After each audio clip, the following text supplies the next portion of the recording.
नमस्कार, ग्लोबल अड्डा आप देख रहे हैं और मैं हूं आपके साथ पुनीत मिश्रा।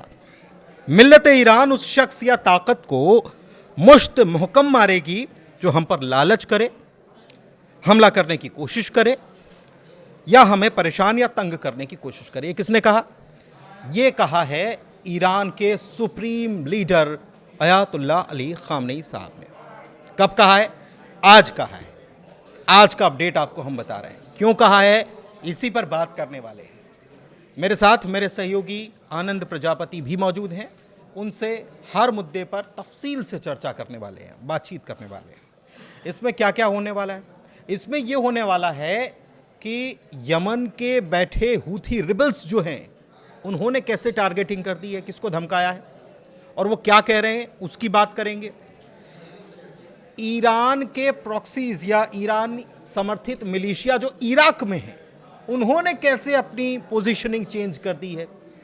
और ये युद्ध अगर होता है, अभी तो युद्ध की बातें हो रही हैं, लेकिन अगर युद्ध होता है तो साफ तौर पर यह युद्ध ईरान और अमेरिका या ईरान और अमेरिका और इजराइल के बीच में नहीं रहने वाला, बल्कि पूरा मिडिल ईस्ट इसकी जद में आ जाएगा। यह भी वार्निंग दे दी गई है। ईरान की संसद में क्या हुआ है यह भी बताएंगे।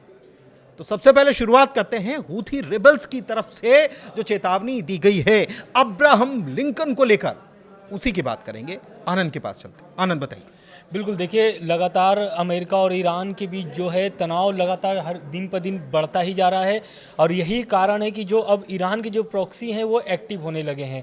पहले तो हमास और हिजबुल्लाह जो है अभी शांत बैठे हैं, लेकिन जो पहला प्रतिक्रिया आया है और ईरान जो है ईरान के समर्थन में, और ये है हूती विद्रोही।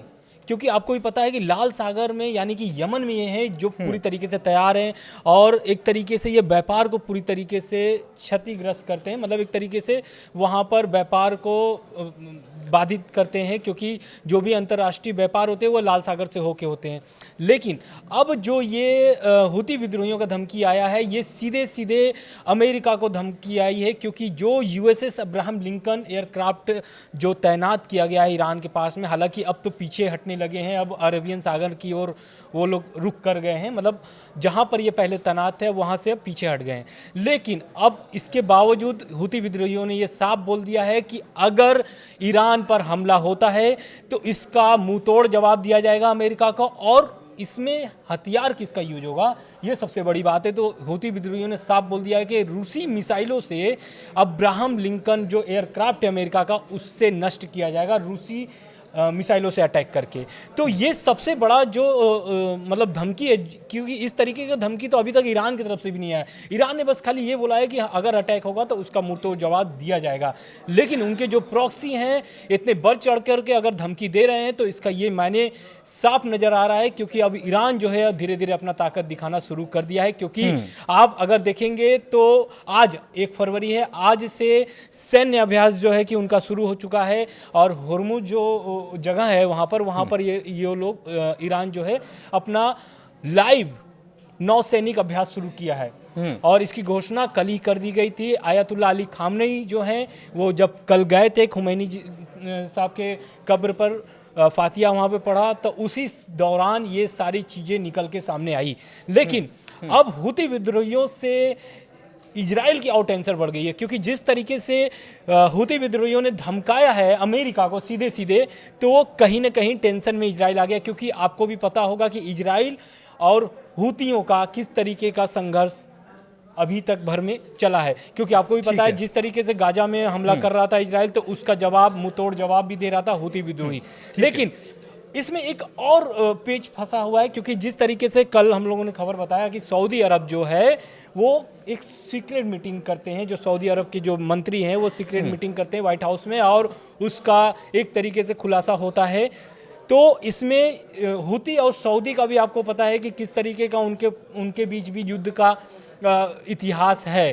तो इसके एक्टिव होने से, हूती के एक्टिव होने से, तो ये साफ तौर से नजर आ गया है कि ईरान जो है अटैक के पूरे मूड में है। बिल्कुल अटैक पूरे मूड में है। अच्छा, एक चीज़ और है कि अरेबियन सी में ये यूएसएस एयरक्राफ्ट कैरियर जो है ये मूव कर गया। पहले कहाँ था ये भी मैं आपको बता देता हूँ, ये ओमान की खाड़ी में था और अब ये पीछे हटकर, अब ये आप समझिए कि अभी ये अटैकिंग पोजीशन में आ गया था और अटैकिंग पोजीशन से अब डिफेंसिव पोजीशन में आ गया है। इस चीज़ को इस तरीके से समझना चाहिए। दूसरी तरफ ईरान का जो रुख है वो अटैकिंग मोड में नज़र आ रहा है, क्योंकि आज ही खामनेई साहब की तरफ से ये बात निकलकर सामने आती है कि ये केवल अगर युद्ध होता है तो पहली बात तो हम युद्ध चाहते नहीं, लेकिन अगर युद्ध होता है तो फिर ये पूरी क्षेत्रीय स्थिरता को अस्थिर कर देगा, क्षेत्रीय शांति को अस्थिर करने का काम करेगा।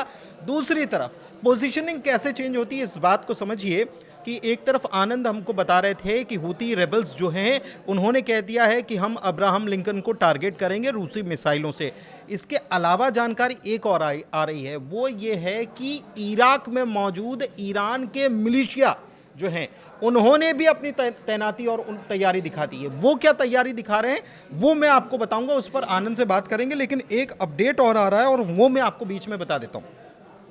यह है कि इजराइल के मिलिट्री चीफ ऑफ स्टाफ जो हैं वो यूएस गए हैं और सीनियर अधिकारी जो हैं उनसे मिलना है, उनको मार्को रूबियो से मिलना है ताकि एक नया प्लान ईरान के लिए तैयार किया जा सके, ऐसी खबरें हैं। तो इजराइल तो पूरी तरीके से चाहता है, लेकिन अब ईरान की तरफ से जो पोजीशनिंग हो रही है उसकी वजह से अमेरिका कहीं ना कहीं घबरा गया है। उसको लग रहा है कि ये मामला आसान नहीं है बल्कि और पेचीदा होता जा रहा है जिस तरीके से उसने पोजीशनिंग ली है।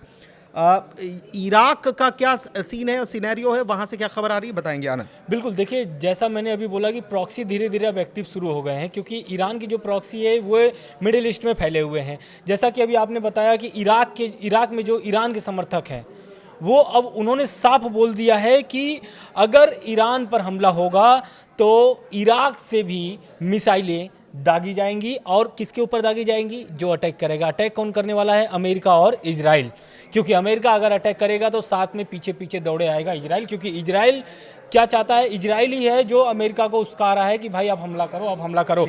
लेकिन अब ये प्रॉक्सियों को कैसे इतना मतलब ताकत अचानक से मिलने लगी? दरअसल हुआ क्या कि कई दिनों से खामनेई साहब सामने नहीं आ रहे थे, लेकिन वो शनिवार को आते हैं, क्योंकि एक बड़ा ऐलान भी करते हैं कि 47वां वर्षगांठ मनाया जाएगा इस्लामिक क्रांति का।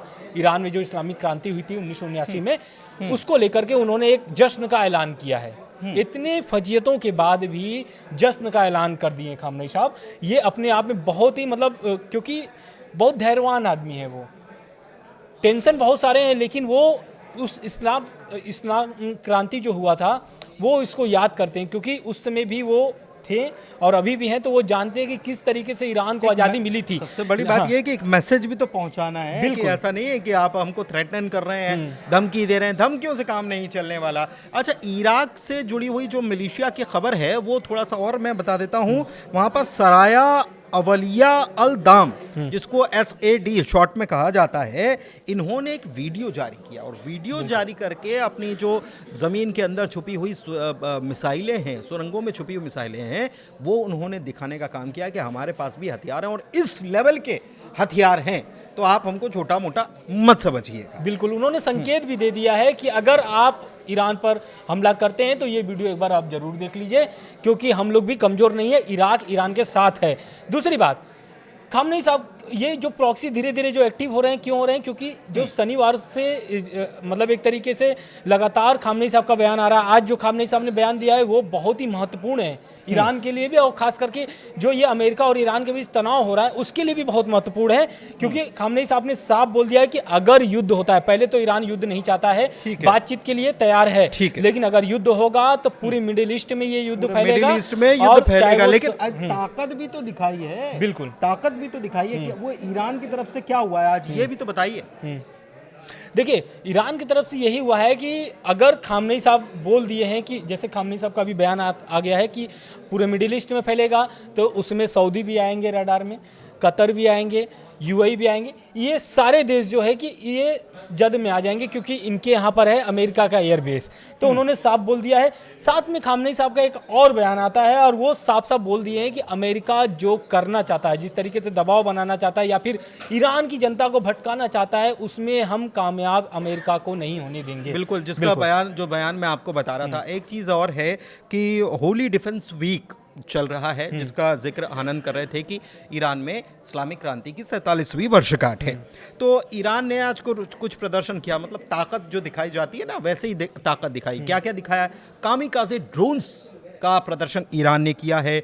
घरेलू मतलब ईरान में ही बने हुए 9DEY एयर डिफेंस सिस्टम को उन्होंने दिखाया है। फतह हाइपरसोनिक मिसाइल का प्रदर्शन किया गया है। तो ये ईरान की सैन्य ताकत को बता रहा है कि ईरान की सैन्य ताकत क्या है।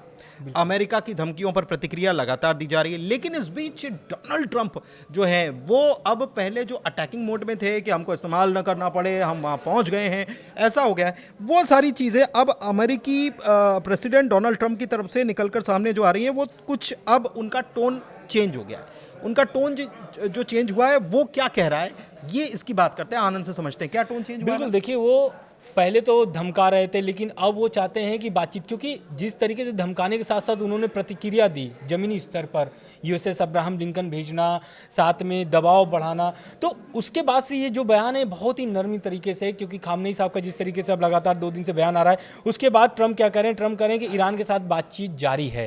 मतलब वो स्पष्ट कर दिए कि ईरान के साथ मेरी बातचीत जारी है और वो चाहते हैं, उनको उम्मीद है कि ये जो डील है हो जाएगी। बातचीत के लिए जो डील करना चाहते हैं परमाणु वार्ता पर, वो बातचीत जो है कि सफल हो सकती है। बिल्कुल। और इसके अलावा वो क्या कर रहे हैं, खाड़ी देशों के बारे में भी बोल रहे हैं कि खाड़ी देश जो हैं वो साफ साफ इस बातचीत को लेकर के साफ मना कर दिए हैं। खाड़ी देशों से कोई भी इस मामले को लेकर के चर्चा नहीं करना चाहते हैं।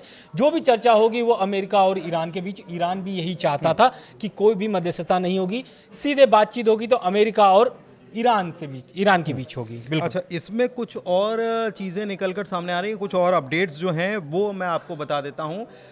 यूरोपियन संघ, यूरोपियन यूनियन जो है, उसको लेकर एक बड़ा बयान ईरान की तरफ से निकलकर सामने आया है। आतंकवादी कह रहे हैं। क्यों कह रहे हैं, इसी चीज़ को समझते हैं कि यूरोपियन यूनियन की फोर्सेस को क्यों मिलिट्री नहीं मिलिटेंट बता रहे हैं, उसको समझते हैं आनंद। बिल्कुल, दरअसल देखिए हुआ क्या है कि आयतुल्लाह अली खामनेई के नेतृत्व में वहाँ पर चलती है IRGC। तो यूरोपीय जो देश हैं, यूरोपीय संघ जो है वो IRGC को आतंकी घोषित कर दिया है।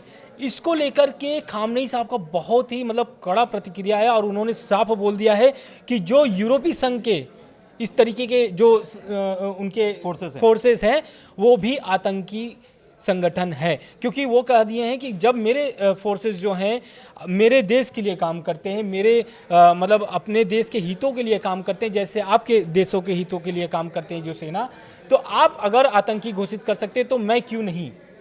यही कारण है कि उसकी प्रतिक्रिया भी खामनेई साहब ने साफ बोल दिया है कि जो भी यूरोपीय संघ के फोर्सेस हैं वो भी आतंकी संगठन है।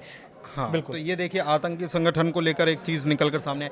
एक खबर और आ रही है और वो है ईरान में भूकंप के झटके की। अब ये भूकंप आया या किसी और वजह से आया या कोई हमला तो नहीं है, तमाम तरीके की चीज़ें निकलकर सामने आ रही है, लेकिन ज़मीन के अंदर 18 किलोमीटर अंदर इसका केंद्र बताया जाता है। भूकंप का कहाँ आया है, क्या जानकारी निकलकर सामने आ रही है, उसको आनंद से समझते हैं। बताइए। बिल्कुल, देखिए ये जो भूकंप आया, आपको भी पता है कि ईरान में हर 2 महीने पे वहाँ पे भूकंप आते रहते हैं और फिर खबरें सामने ऐसे आने लगती है कि क्या परमाणु परीक्षण कर लिया है क्या ईरान ने, तो वहाँ पे लगातार आते रहते हैं। लेकिन इस बार जो भूकंप आए हैं वो आए हैं बूशहर में। और ये बूशहर ईरान के लिए बहुत ही महत्वपूर्ण जगह है, क्योंकि वहाँ पर जो है ईरान का सबसे बड़ा एनर्जी हब है और वहाँ पर इस तरीके का भूकंप आना, क्योंकि ये इराक में भी इसके जो झटके हैं, कतर में भी, आसपास में भी इसको महसूस किए गए हैं। लेकिन ये जो बूशहर के किस प्रांत में आया है, तो ये है अस्लुहे, वो प्रांत है, यहाँ पर वो भूकंप के झटके महसूस किए गए हैं। 24 किलोमीटर की दूर पे था ये, 18 किलोमीटर की गहराई में था ये भूकंप और 5.3 के आसपास इसकी में मैग्नीट्यूड इसके हाँ आसपास क्षमता नापी मतलब गई है नापी इसमें, गई है। बिल्कुल। अच्छा, एक चीज़ और है, एक मतलब सोशल मीडिया पर तमाम तरीके के पोस्ट चल रहे हैं। एक पोस्ट आया और वो बड़ा दिलचस्प है। वो एक तरफ आपने देखा कि हूतीज कह रहे हैं कि हम रशियन मिसाइलें मारेंगे अब्राहम लिंकन पर, और दूसरी तरफ चाइना क्या कर रहा है उसको लेकर भी एक खबर जो है सोशल मीडिया पोस्ट के ज़रिए आई है। पुष्टि तो नहीं हो पाई, लेकिन मैं बता देता हूं आपको कि खबर क्या है। खबर ये है कि दावा किया गया है कि एक तरफ पूरी दुनिया अमेरिका के ईरान के आसपास सैन्य बिल्डअप के ऊपर नज़र रख रही थी, वहाँ क्या चल रहा है क्या नहीं चल रहा है। इस बीच चीन ने चुपके से 16 Y-20 strategic transport aircraft Iran में भेजे। अब ये क्या है, आप इसको ऐसे समझिए कि C-17 ग्लोब मास्टर तो आप जानते हैं, इसी टाइप के चाइनीज़ वर्जन, मतलब चीनी एयरक्राफ्ट हैं और जो सैन्य साजो सामान ले जाने का काम करते हैं। ये भी कितने 16, और ये जब जा रहे थे तो इनको कैसे इंटरसेप्ट नहीं किया गया, तो बताया ये जा रहा है कि ट्रांसपॉन्डर जो होता है उसको ऑफ करके रखा गया और 16 पहुंचा दिए गए। ये दावा किया जा रहा है। अमेरिका से पूछा गया तो अमेरिका ने कहा कि नहीं नहीं ऐसी कोई बात है नहीं। अच्छा, एक तरफ एक बयान और निकलकर सामने आया कि ईरान के ऊपर प्रेशर कैसे बनाया जाए उसकी कोशिश भी कर रहे हैं डोनाल्ड ट्रंप ने यह भी कह दिया है कि भारत अब ईरान से तेल नहीं खरीदेगा बल्कि वेनेजुएला से खरीदेगा। क्यों वो कह रहे हैं, क्यों, क्या ऑफर, क्या डील दे रहे हैं? चाइना को भी डील दे रहे हैं, सुनते हैं आनंद से। बिल्कुल, देखिए ये कल का ट्रंप का बयान आया हुआ है और उन्होंने एयरफोर्स वन में पत्रकारों से बातचीत के दौरान ये दावा किया है कि भारत जो है वेनेजुएला से तेल खरीदने पर सहमत हो गया है। उनका ये दावा है। भारत की तरफ से अभी शायद कोई प्रतिक्रिया नहीं आई है। जो पहले ईरान से तेल खरीदता था भारत, अब वही तेल वेनेजुएला से खरीदेगा। तो ये एक तरीके से उन्होंने साफ बोल दिया है कि भारत जो है, और साथ में उन्होंने ये भी बोला है कि हम पहले ही डील पर एक तरीके से वो कंफर्म हो गए थे और वो एक तरीके से ऐसा प्लान बना लिए थे कि भारत जो है, प्लान उन्होंने बनाया, कॉन्सेप्चुअल प्लान उनका है, खुद ही वो बना लिए थे। और वो क्या चाहते हैं, भारत के साथ और कौन देश को वो सम्मिलित करना चाहते हैं, तो वो है चीन। वो चाहते हैं कि भारत के साथ साथ चीन भी जो है ईरान की जगह वेनेजुएला से तेल खरीदना शुरू कर दे। और वो एक तरीके से वो चीन को आमंत्रित भी किए हैं कि आप ईरान से। लेकिन एक दिलचस्प बात मैं आपको यहाँ पर बताऊं कि ईरान से चीन तो तेल लेता है, लेकिन भारत ने 2019 में ही यही जो टसल चल रही है और ये घटनाक्रम हो रहा है तो ईरान से तेल लेना बंद कर दिया। भारत किससे तेल ले रहा है? भारत ले रहा है रूस से तेल, और इसी को शिफ्ट करने के लिए अब चूंकि मामला ईरान का गर्म है और ट्रंप बहुत अच्छे तरीके से जानते हैं कि ईरान का नाम लेंगे तो खबर भी बड़ी हो जाएगी, तो इसलिए उन्होंने ईरान का नाम ले लिया।